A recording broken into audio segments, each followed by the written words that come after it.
Welcome to Lingua Latina Tutorials with Mr. K, Pensvm D. In this tutorial, we'll go over the new grammar and syntax for Chapter 46 of Hans Orberg's Roma Aeterna text. Follow along with me as we move through this text. First, let's look at the title together. We have Post reges exactos, after the kings were kicked out, or after the kicking out of the kings. This is from a short book, a breviario. Breviarium is a liber brevis, of Eutropius. The Emperor Valens requested that Eutropius write a history of Rome from the founding to his time. So the title was Ab Urbe Condita, from the founding of the city.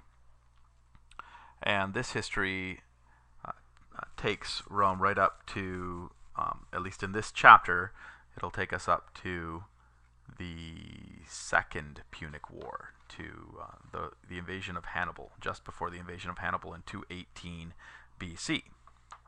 So let's look at the first grammar feature we have in line 4. So we'll start with et placuit ne imperium longius quam annuum haberent, ne per diuturnitatem potestatis insolentiores rederentur, sed civile semper essent, qui se post annum scirent futuros esse privatos. And the translation, and it pleased, and here we have to fill in the senators or the founding fathers, the fathers of the city. And it pleased the senators or senate that they not have their power for longer than a year. This is talking about the consuls. And it pleased the senate that the consuls not have their power longer than a year, so that they not be made more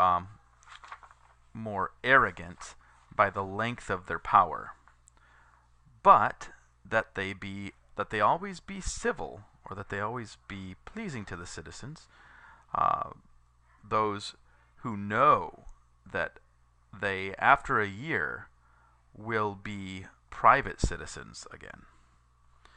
So here the question is, what is the person, number, tense, mood, and voice of haberent, and why do we have this mood?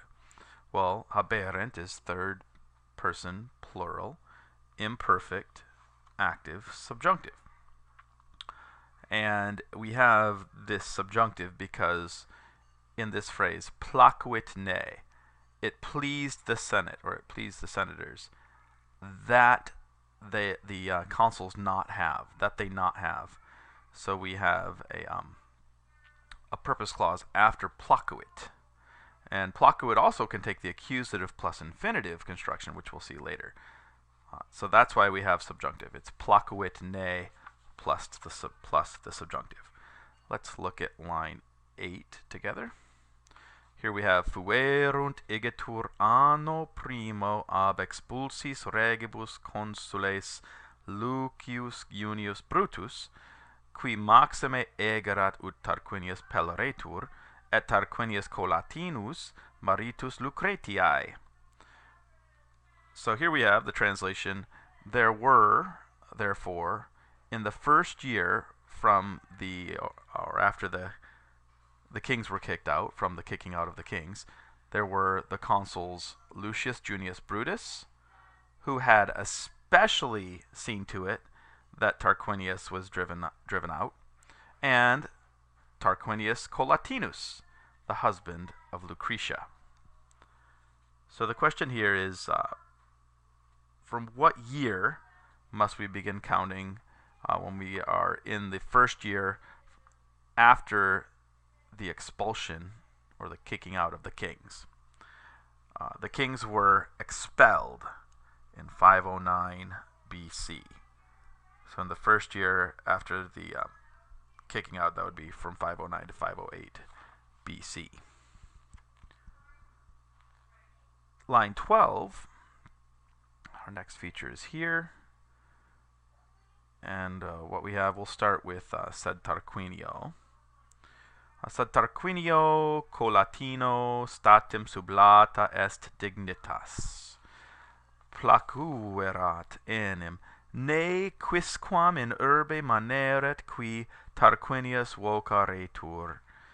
So our translation here is, but the office was taken away from Tarquinius Collatinus immediately. It was taken away, for it had pleased the Senate that no one remain in the city who was called Tarquin. So here the question is, what are the person, number, tense, voice, and mood of maneret? So the answer is, this is third person singular, imperfect, active, subjunctive. And the reason this is subjunctive is the same reason that we had up above for our subjunctive haberent. It's because we have placuerat. Here we have pluperfect of placet, for it had pleased the Senate, or the city founders. It had pleased the Senate that not anyone remain in the city, that no one remain in the city. So that's why we have subjunctive. Placuerat ne, plus the subjunctive. Line 17 holds our next grammar feature. So here we are, we'll start with commovit. Commovit tamen bellum urbi Romae rex Tarquinius, qui fuerat expulsus, et collectis multis gentibus, ut in regnum posset restitui dimicavit. So here we have, nevertheless, King Tarquin began a war against the city of Rome, or initiated war against the city of Rome. King Tarquin, who had been driven out of the city, and with many different nations gathered together so that he might be restored unto his throne, or unto his kingdom, he fought. So the question we have here is, what are the person, number, tense, voice, and mood of fuerat expulsus? Fuerat expulsus. So here we have fuerat expulsus, who had been driven out. Let's talk about Tarquin. This is the third person singular, pluperfect, active, indicative. He had been driven out. What you'd expect in classical Latin, not late Latin, is expulsus erat, as we see in the margin. But instead of erat, the imperfect of sum, we get the pluperfect of sum, fuerat, to accomplish the same thing. Had been driven out. Line 35 has our next grammar and syntax feature.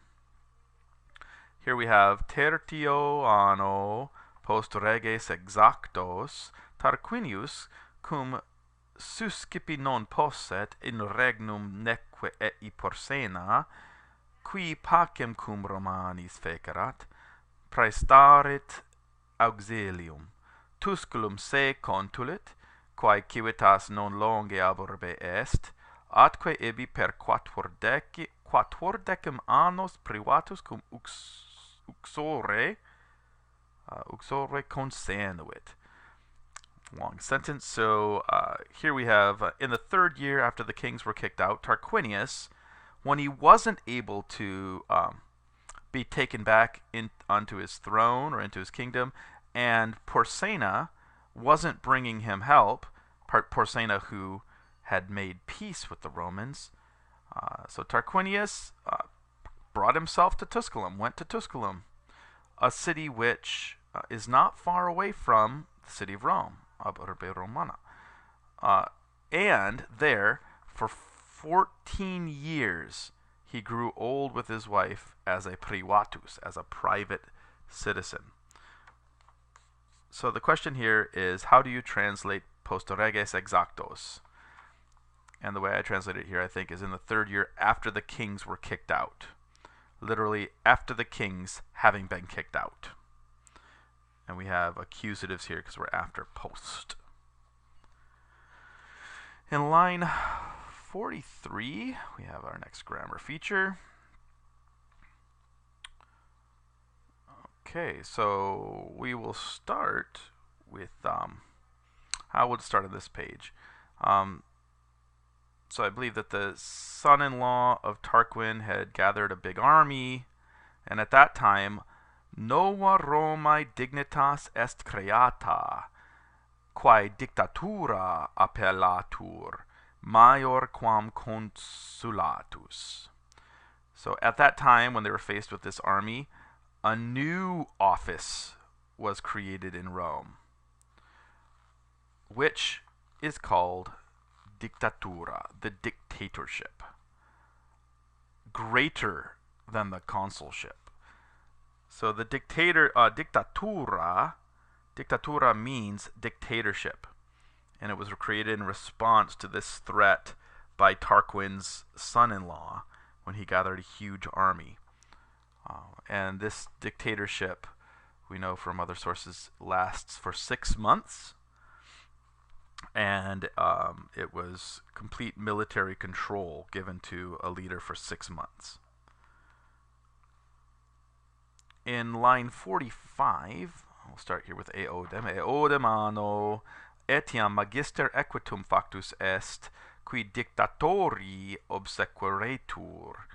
So in that same year also, a master of the cavalry, master of the knights, was made, who obeyed the dictator, who followed the dictator.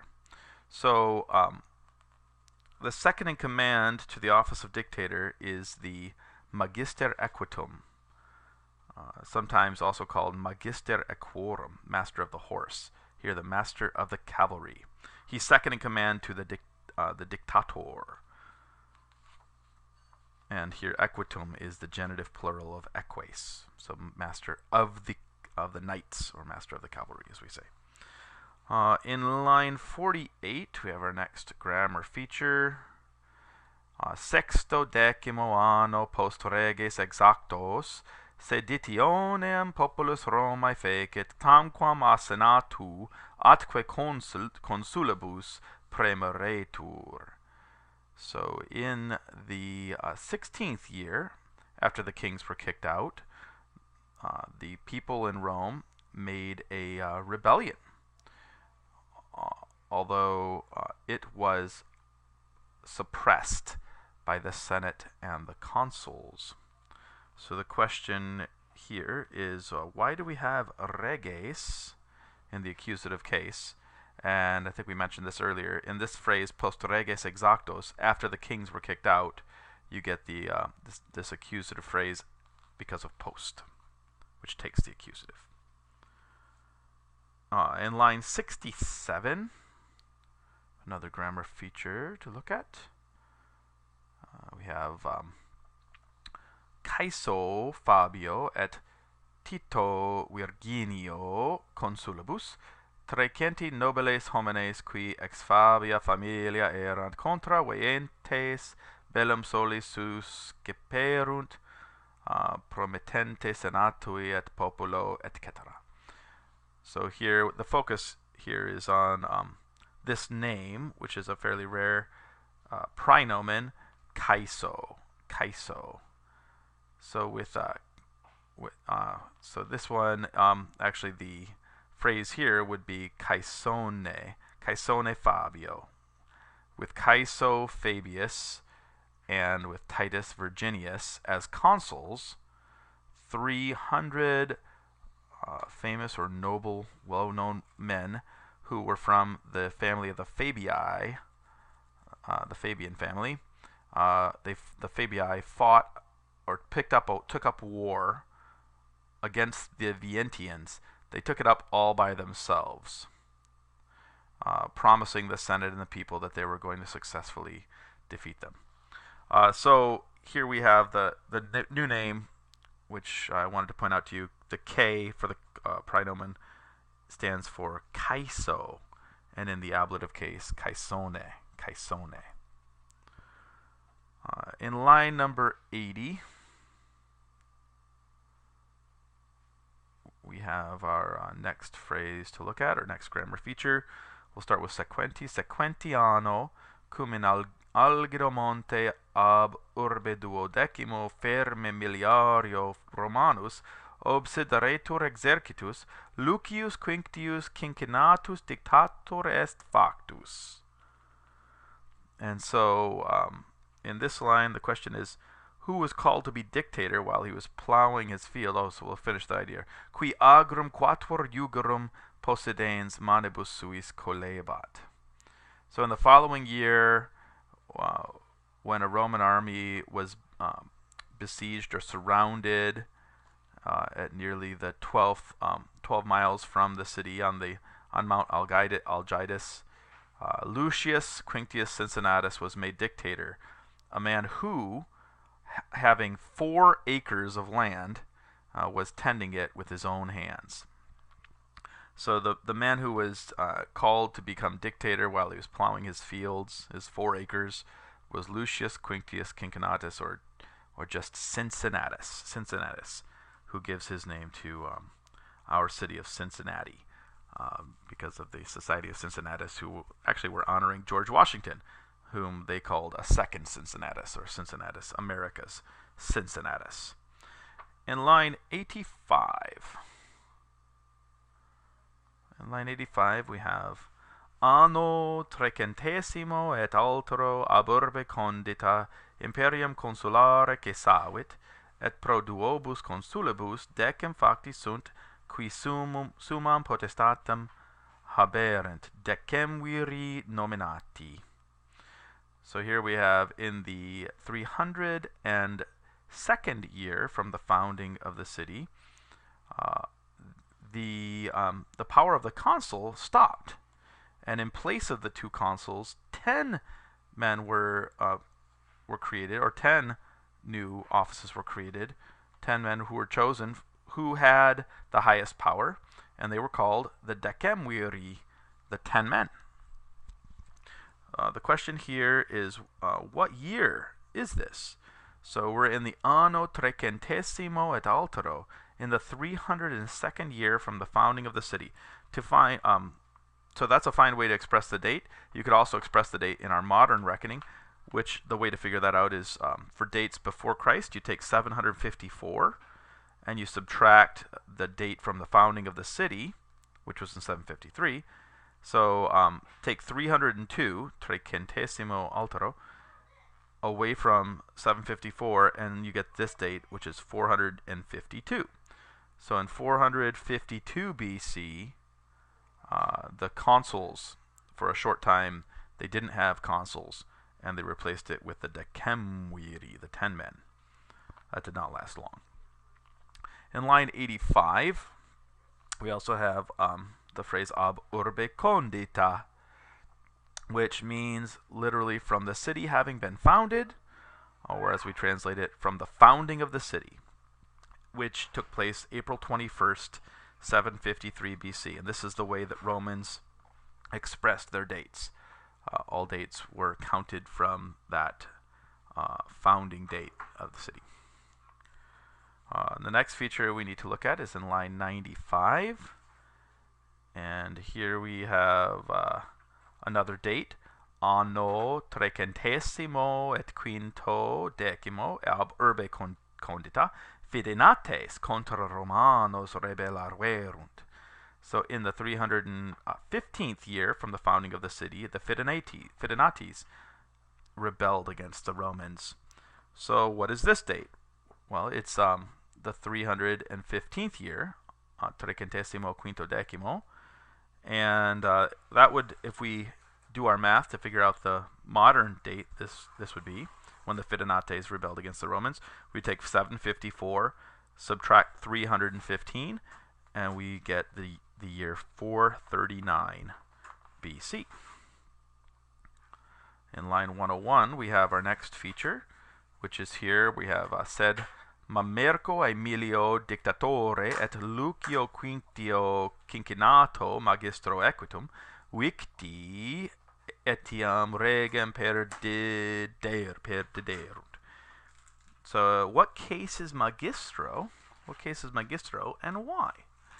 Well, magistro is in the ablative case because we have this ablative absolute phrase which gives a date.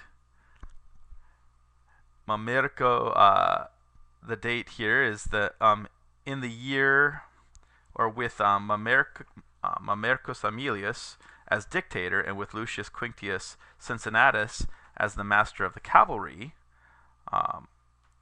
they were conquered. The Volscians conquered, also lost their king.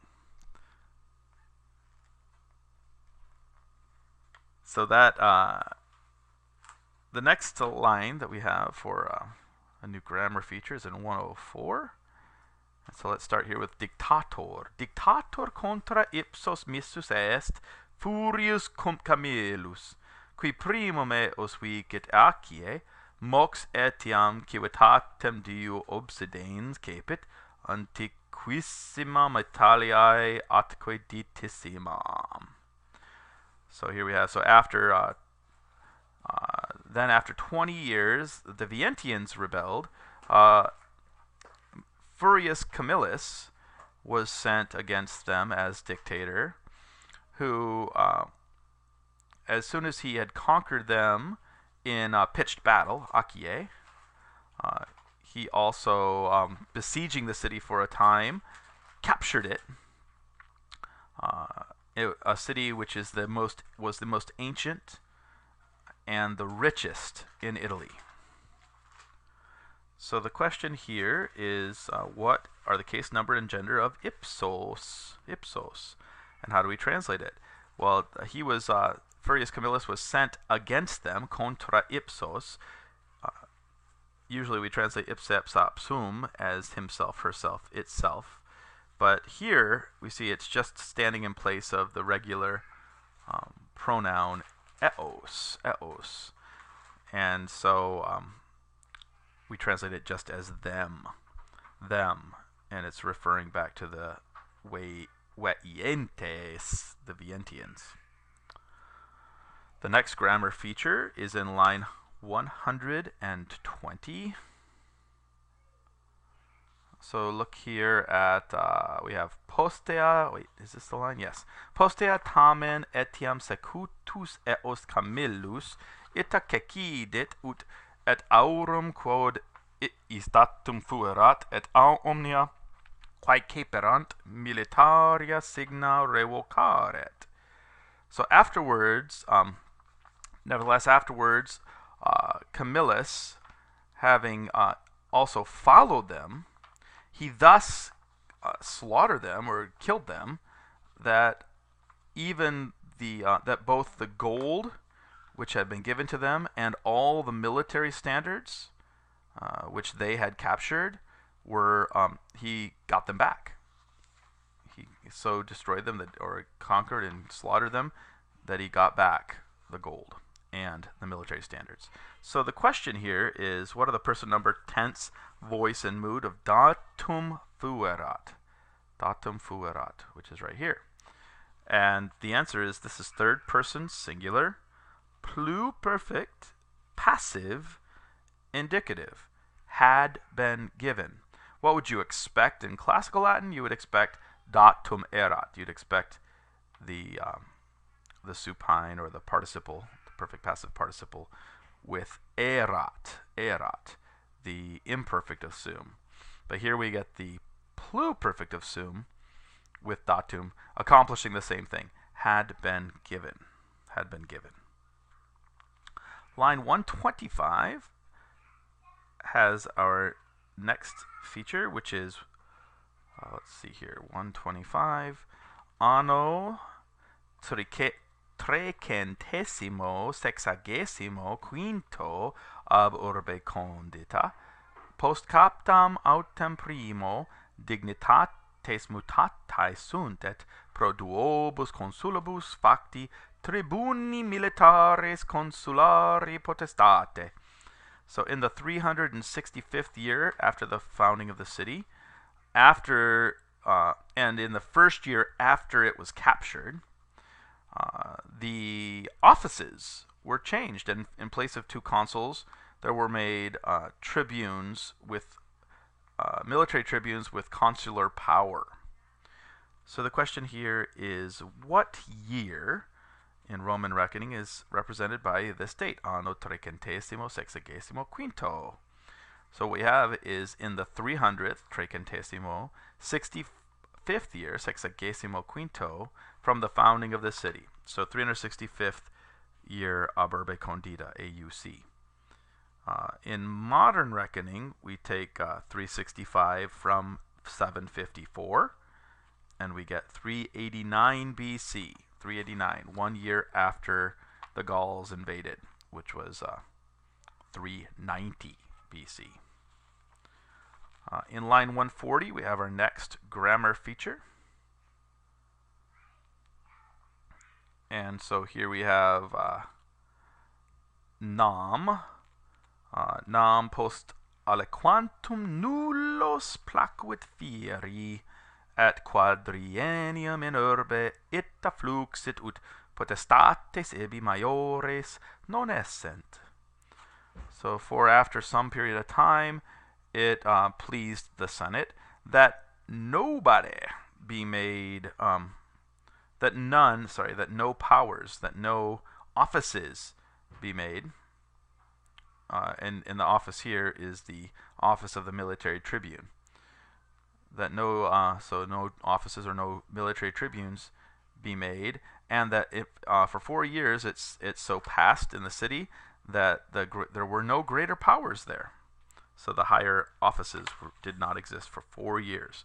So the question here is, what's the case number and gender of nullos? Well, it's accusative and plural masculine, because it's talking about those military tribunes above, tribunorum militarium. So in place of tribunos, nullos tribunos, we get nullos, and it's accusative because we mentioned earlier that placuit, it pleased the senators or pleased the Senate that, and so we could either have an ut or ne after that, or we can have the accusative plus infinitive, which we have here.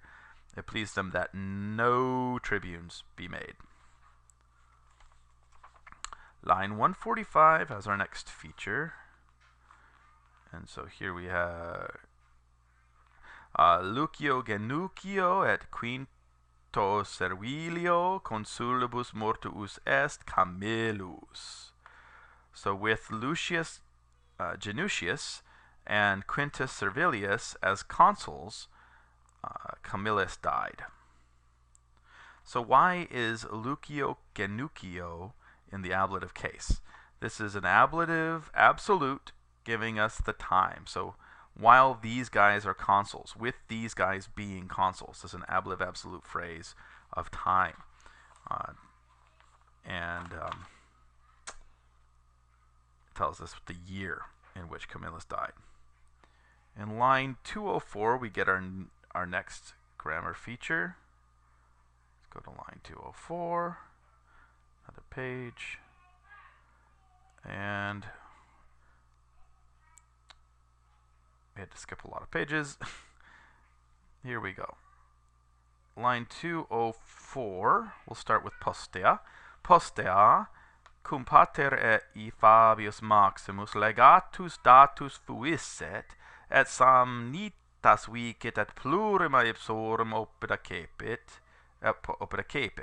So afterwards, when after his father, so this is Quintus Fabius Maximus's father, afterwards, after his father was given to him as a legate, he also conquered the Samnites and seized a bunch of their towns.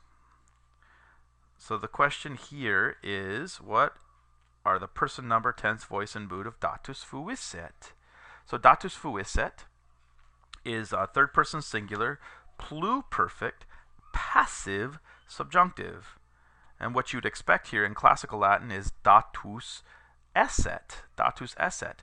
But instead of the imperfect subjunctive of sum, which would be esset, you get fuisset, the pluperfect subjunctive of sum.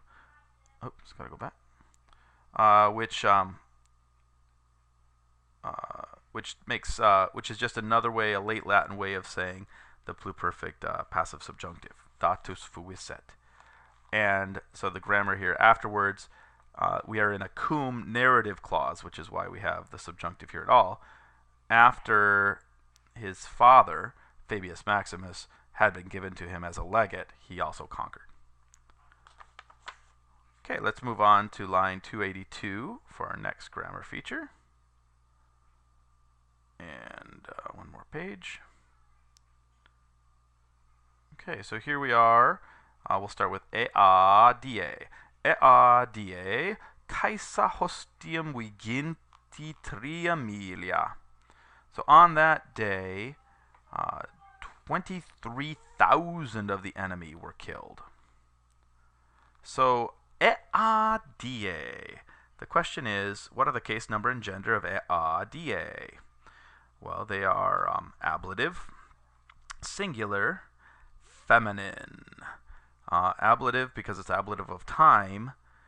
And what you would expect, though, what's unusual about this phrase is that you'd expect dies to be masculine, because in classical Latin it was masculine. But because most nouns of the fifth declension are feminine, the dies got absorbed into that gender, and so you get late Latin dies is mostly feminine, not masculine. So you would have expected in classical Latin eo die on that day, masculine. Okay, let's go to line 288 for our next grammar feature. And we'll start up here with Caesone Fabio Licino and Gaio Claudio Canina consulibus anno urbis conditae quadringentesimo octogesimo primo legati Alexandrini a Ptolemaio missi Roma venere et a Romanis amicitiam quam petiverant obtinuerunt. So this, with Gaius Fabius Licinus and Gaius Claudius Canina as consuls in the, here we have the 481st year, quadringentesimo octogesimo primo, in the 481st year from the founding of the city, after the founding of the city, Alexandrian legates, Alexandrian ambassadors, having been sent by Ptolemy, came to Rome, and they obtained from the Romans the friendship, the amicitiam, which they had sought. So the question here is, what year are we in? So with these guys as consuls in the year 481 from the founding of the city. So we're in the 481st year from the founding. So if we take 754 and subtract 481, we get 273 BC. So in 273 BC, they obtained this this alliance, this friendship that they sought from the Romans. So it shows the growing power of Rome, that even Egypt is seeking friendship with Rome at this point in 273 BC. Line 308 contains our next grammar feature. So here we are, we have in Sicilia contra eos pugnatum est, et Appius Claudius de Afris et rege Siciliae Hierone triumphavit. So the question is, oh, I read the wrong line. Let's go above. Et contra Afros bellum susceptum est primum Appio Claudio Marco Fulvio consulibus. So the question is, why is consulibus in the ablative? And we've seen this a few times now. This is our ablative absolute giving us a date. So while these guys were consuls, with Appius Claudius and Marcus Fulvius as consuls, there was a battle fought against the Africans. The first battle was fought against the Carthaginians with these guys as consuls. Here the Carthaginians are just called Afros, people from Africa, because the Carthaginians come from North Africa. Line 343 has our next grammar feature. Let's go to 343. Oh, gotta go back. So here we are in line 343. We'll start with in contra. Is contra. Is contra afros aquí. Oh, no, we'll start with contra here. Contra tres Carthaginiensium duces dimicans victor fuit. Decem et octo milia hostium cecidit. Quinque milia cum decem et octo elefantis cepit. Septuaginta quattuor civitatis infidem accepit. So we have that he fought fighting Dimicans, fighting against 3 rulers of Carthage. He was the victor. And what did he do? He killed 18,000 enemy. He seized 5,000 of the enemy, captured them, along with 18 elephants, and he received into the Roman Federation of the Roman Alliance. He received into their alliance 74 cities. Septuaginta quattuor civitates. So the question here is, in classical Latin, would we see decem et octo milia? What would we more likely see? We would see duo de viginti. So when you got 2 away from a number or 1 away from a number, the Romans started to count 2 until or 1 until. But here we have decem et octo for 18,000. So in classical Latin, we'd have duo de viginti milia. In line 369, we have our penultimate grammar point. So here we are, and we'll start with Romani. Romani tamen statim ducentas naves reparaverunt, neque in aliquo animus his infractus fuit. So we have, nevertheless, the Romans immediately repaired 200 of their ships. This is after a big storm and shipwreck near Sicily. And the spirit in no one, in aliquo, neque in aliquo, and the spirit in no one was broken by these things. So here the question is, what is the person, number, tense, voice, and mood of infractus fuit? Well, infractus fuit is third person singular, perfect, passive, indicative. And in classical Latin, we would not get infractus fuit, but instead we would expect to see infractus est. So instead of the perfect of sum, we would expect to just have the present of sum est. That would give us the perfect passive tense. But not so in late Latin. It shifts to this form, infractus fuit. Okay, so we have one more feature to point out, and that is in line 432. And I think we have to go one more page. Okay, here we are. Line 432. We have finito igitur punico bello, quod per viginti 3 annos tractum est, Romani iam clarissima gloria noti legatos ad Ptolemaeum Aegypti regem miserunt auxilia promittentes quia rex Syriae Antiochos bellum et intolerat. So it says, therefore, with the Punic War over, having been concluded, which had been dragged on, which had gone on for 23 years, the Romans now, with quite famous with famous glory, with very famous glory, known for their well-known glory. They sent ambassadors to Ptolemy, the king of Egypt, promising help to him, because the king of Syria, Antiochus, had brought war against the Egyptians and against them. So the question here is, what year are we in this year? Finito igitur punico bello. With the Punic War, therefore with the Punic War concluded or finished, or after it was finished. And the answer is that we're in 241 BC, or ante Christum.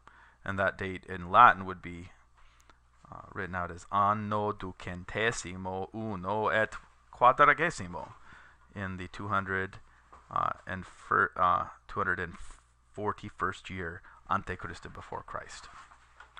So there you go. Those are all of the new features, grammar, and syntax that you will find in Roma Aeterna chapter 46. After you're done studying that, you should be ready for your chapter test. Bene, uguale.